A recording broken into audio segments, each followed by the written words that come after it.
All right, ladies and gentlemen, welcome back to the channel. We're talking about the Green Bay freaking Packers in today's video. Guys, we said it all off season. We've actually been saying it for a couple of years now. The defense is so good. The defense is littered and loaded with talent. But Joe Barry, the former Packers defensive coordinator, could just not piece it together at any level of consistency. So the Green Bay Packers decided to bring in Jeff Hafley from Boston College. And I guess it remains to be seen because, yeah, we have preseason, regular season. This isn't live football, guys. I'm telling you, the defense will be one of the best defenses in the National Football League finally. Finally.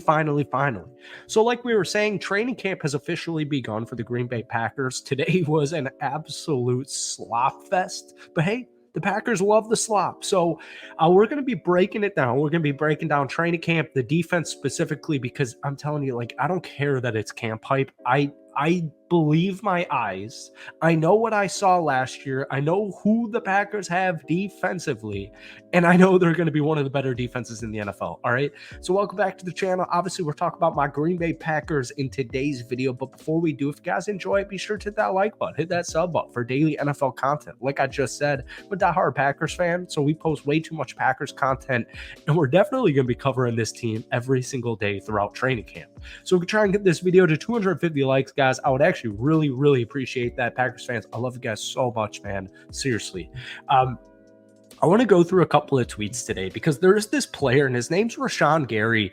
And there's also, the Packers drafted a bunch of defensive players at the linebacker room and the defensive back room, and these guys are reportedly killing it already. But I want to talk about Rashawn Gary because Rashawn Gary is unbelievable. Okay. Like, he's unbelievable. There was this tweet here from Matt Schneidman earlier today, and it said this: 2 straight sacks for Rashawn Gary. He's dancing on the field, and then a strap celebration from Jair after an incompletion, and then another Gary sack. That's 3 in the last 4 plays. Guys, I know Jordan Love's not at camp right now. He's about to get paid, and hopefully, like, this is my bias coming out. Hopefully he's paid as the best quarterback in the NFL. I'm a Packers fan. I'm a biased Packers fan, but I do think Jordan Love has the potential to be one of the best quarterbacks in the NFL if he's not already, based on the second half of last season. So, they're deploying with guys like Sean Clifford from last season, Michael Pratt, et cetera, Jacob Eason, who they just picked up because of Jordan Love's, extension. He's just not at practice, or he's at practice, but he's not playing.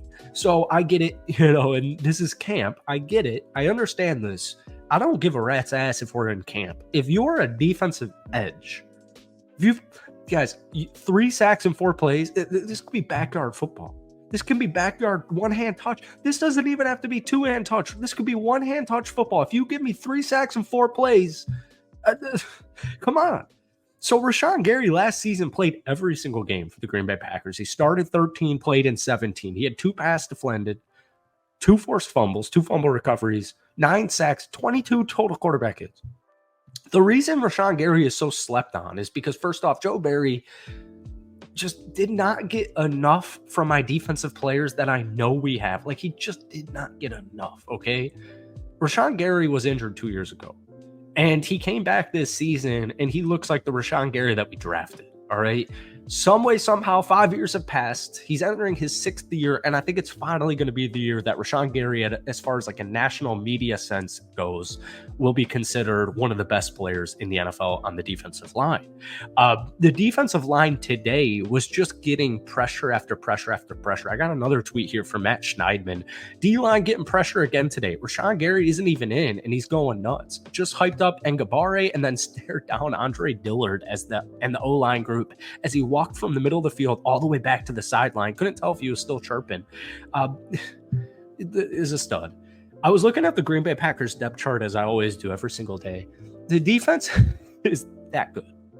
My only concern is Eric Stokes' health, but we'll discuss that as it comes.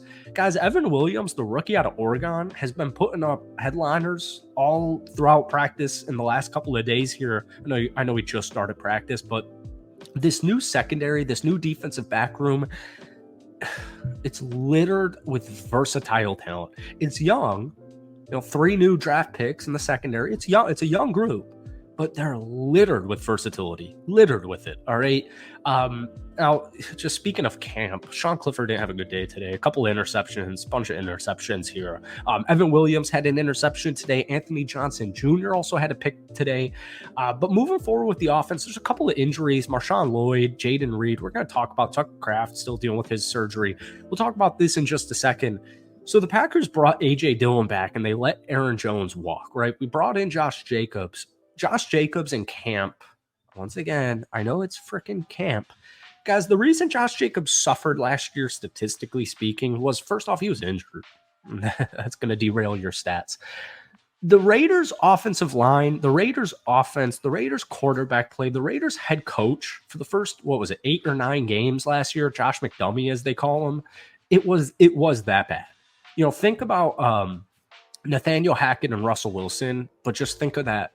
Like the running back, Josh Jacobs, there was no O-line. There wasn't anything going in Josh Jacobs' favor last year with the Las Vegas Raiders because, unfortunately, when Josh McDaniels finally fired, Josh Jacobs essentially got hurt a couple of weeks after that. But they brought back A.J. Dillon, and A.J. Dillon looks unbelievable. Matt LaFleur said A.J. Dillon this is the best I've seen him, hands down. Hands down, all right? Now, speaking back to injuries, Jair Alexander left yesterday. People were freaking out. It was just overheating. Hot day there. More rookie talk. Javon Bullard was asked yesterday how comfortable he is in the Packers defense. Rookie safety started on day one with the first stringers. He said this. Matt LaFleur loved it. I ain't going to lie. I don't even like the word comfortable. No disrespect, but I don't really like that word, especially in this profession, because the second you get comfortable, somebody's got your job. And I don't even have a job yet. Just loving everything I'm hearing right now, guys. These rookies are going to have an impact from the get-go. So Packers injuries, this was yesterday, the official report. Jaden Reed, toe. I guess he hurt it with, I think it was like his son, something related to his son. Going to be quick, speedy recovery. Same thing with Marshawn Lloyd. He's got a bad hip. He'll be back in a day or two. Corey Ballantyne, hamstring. Caleb Jones, hamstring. Hate hearing hamstring injuries in camp. And then Donovan Jenkins has a knee. Zach Tom's coming off the physically unable to perform list and will practice. Tucker Kraft's going to be a little bit longer. Both of these guys tore their pecs this offseason. And then Jaden Reed started on the NFI list because he tweaked something at his youth camp. And then we have... Actually, that's it for the injuries. So real quick, on our last Packers video, everyone was freaking out about the kicker position, rightfully so. Packers coach Matt LaFleur said that at least one of the 3 kickers will kick every day in practice. Yesterday, it was rookie James Turner. Today, it was both Anders Carlson and Greg Joseph, all right? I get it. I'm a little concerned with the kicker issue as well. That's probably my only concern with the Green Bay Packers at this point. That's it for today. I hope you guys enjoyed it. We tried to run through as much as possible. We're ramping videos out, especially daily Packers videos. So hit that like button, hit that sub button. Let me know who you've got your eye on during training camp down below. Peace.